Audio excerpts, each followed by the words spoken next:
ఆదికాండం 1:1-2 ఆదియందు దేవుడు భూమి ఆకాశం సృజించెను. భూమి నిరాకారంగాను శూన్యంగాను ఉండెను.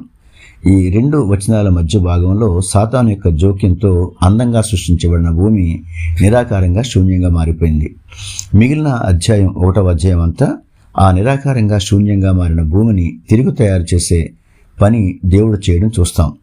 ఈ అధ్యాయం చివరికి మళ్ళీ అది అందమైన భూమిగా మారింది.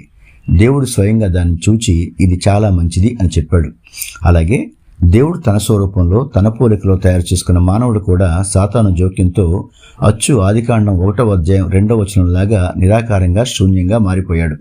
నేడు దేవుడు పాడైపోయిన మానవాళిని తిరిగి తయారు చేసే పనిలో ఉన్నాడు.